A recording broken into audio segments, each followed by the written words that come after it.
So we're here to find out if Thornewood Castle is really haunted. Hi, I'm Nikki. And I'm Matt. And welcome to our unsettled journey. Located just outside the Seattle metro area lies the Thornewood Mansion, which stands a massive 27,000 feet of space. The land was bought along American Lake by the wealthy banker and businessman Chester Thorne, who laid groundwork for the grand structure that began in 1907. Mr. Thorne was appreciative of the old English architecture and purchased the Elizabeth Manor in England and had parts of it disassembled and shipped across the world to build this unique castle. After the project was finished in 1911, the Thorne residence was established and hosted many people of the noble family, more famously Presidents Theodore Roosevelt and William Howard Taft. Alas, Mr. Thorne died on October 16, 1927, after having enjoyed his home for over a decade, leaving his wife, Anna Thorne, to take charge. There is rumor that several ghosts haunt this property to this day, first being Mr. Chester Thorne, who has been cited among housekeepers stating that lights flicker and become unscrewed often. Another spirit would be of late Mrs. Thorne, whose apparition has been seen sitting in the window of her room overlooking the garden. Even guests who stay in her suite have reportedly seen her shadow in the reflecting mirrors. There were also reports of the Thorne's grandchild, whom had drowned the nearby lake's dock. Guests have seen sightings of the young girl by the dock and rushed to stop the girl, only to find out that there is no one there. Do these rumors live up to the stories that have been told? Today we are about to find out. We have got the keys to the Rose Red Room. So now you may or may not know, but Rose Red is a 3-part miniseries that was filmed back in 2002, written by Stephen King, and it was filmed, parts of it were filmed here in this very castle. And actually when you stay here, what's pretty neat is they actually give you a copy of the movie for your enjoyment. So you can sort of see the different pieces that were filmed here in the movie, which is really cool to see. But the Rose Red Room, which is what we're staying in tonight, is themed after the movie. It has different little pieces and knickknacks throughout the room, which is pretty cool in relation to the film and or TV series itself. The reason we even ended up here today is I've been a huge fan of Rose Red for many, many years. I remember watching it when I was really young. When Matt and I first started seeing each other, I made him watch it probably within the first month of us getting together because we each watched our favorite movie. So when I learned that Thornewood Castle was a real place that you can visit and stay, I planned that whenever we would be near the Seattle area, it's a must-do.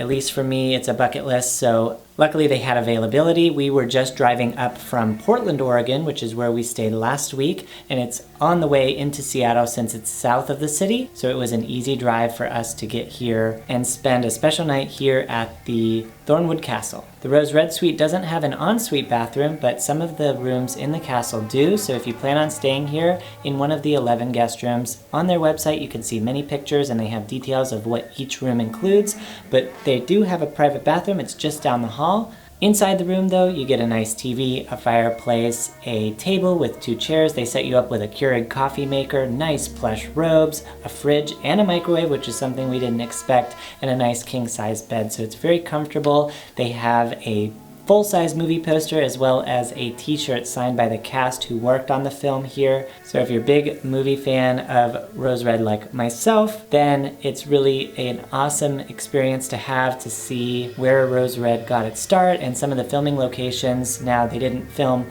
everything in the movie. Here at the castle, they filmed some exterior scenes and a few of the rooms are featured in the film, but there are many locations throughout Seattle where you can see bits and pieces of the film, so we're gonna go explore that as well during our time in Seattle. So the film itself is based on characters that go into this house and investigate the spirits that lie within. And although the film itself has its own unique narrative, this house itself, the Thornewood Mansion, also may have some spirits as well. So we're gonna go and investigate that ourselves. But the overall mystery of this place is that the deceased owners still roam throughout the property in spirit. So rumor has it that there are certain things that happen within this mansion. So we've been told by some of the employees here that there are bumps in the night, that there are, certain things that happen.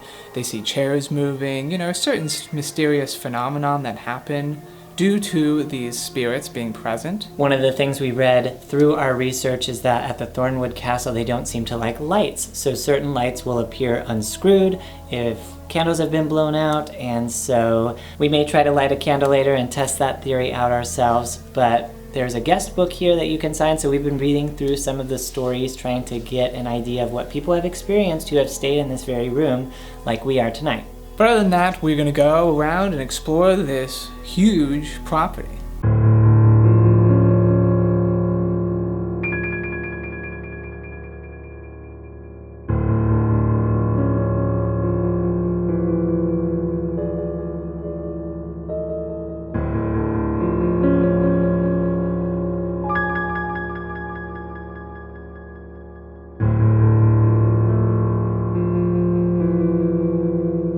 So currently we are in the secret garden located just alongside of the mansion itself. And it's a little creepy, as you can tell. There's sort of deteriorated statues along with old fallen bricks and cracks. So we're hoping to find some spirits if they live in this area. And if any place would be to do it, it would be right here.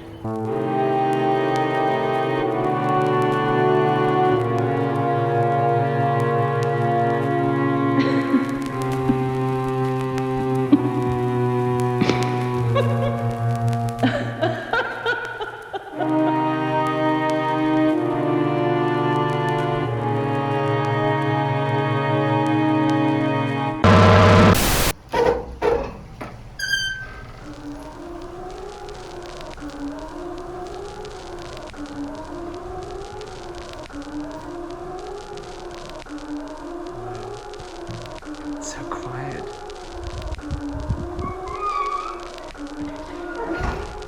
So it's getting to be later on at nighttime, and when we got here there was an event. Today is a Sunday, and since this place is such a huge wedding venue and event center for the Seattle area, we had a lot of commotion when we first checked in with the wedding party, but now everything's quieted down.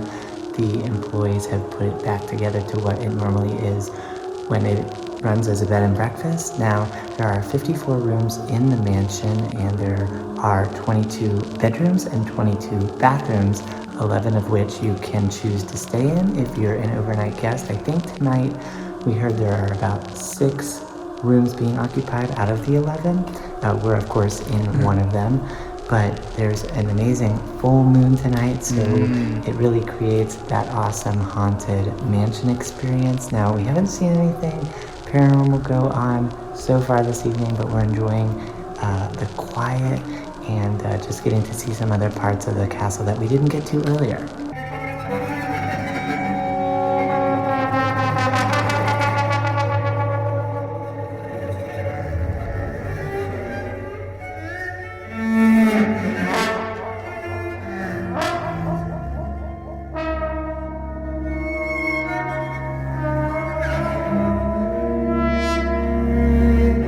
We are currently in the study room where you can learn a little bit more about Chester Thorne, who was the founder of this very mansion. And it was his idea to get this mansion started and created all from scratch, which is really, really cool and very interesting story. So Mr. Thorne was a very prominent figure here in the city of Seattle, and actually the city itself is preserving, and it has preserved this, and this house itself is on the historical registry list, so it'll remain here for quite some time, even from today.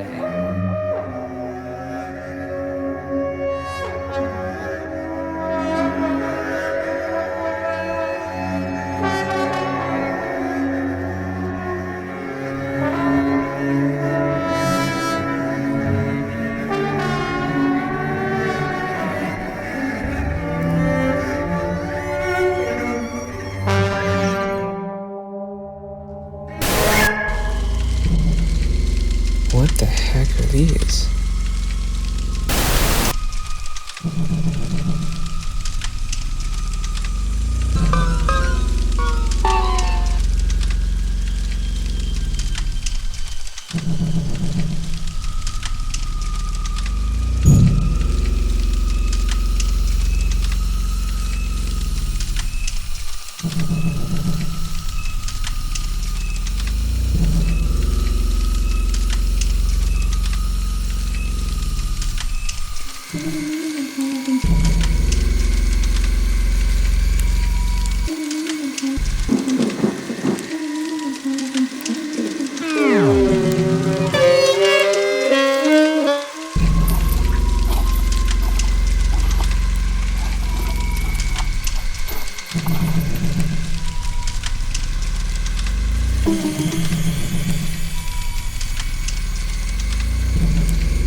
Unfortunately, our time at the Thornewood Castle has come to an end. It's time to check out, but we have lots more adventures planned in the Washington area. Throughout Seattle, a couple of national parks are here, so if you like our content and want to subscribe, like up the video and leave us a comment and let us know if you've been up to the Seattle area. What are some of your recommendations? What are some things that we must do when we're here? It'll be our first times in the area, so we're really excited to just explore and spend some time seeing the sights of Washington State. So now we just got done our night stay here at the Thornewood Mansion. Overall, it was pretty successful besides the fact that when I woke up with those little bit of scratches, I really don't know what that was. Was it a ghost or was it just stress marks? Who knows? But nonetheless, I've never really seen that before, so that was a little weird. But nonetheless, that leads to the very mystery of the Thornewood Mansion.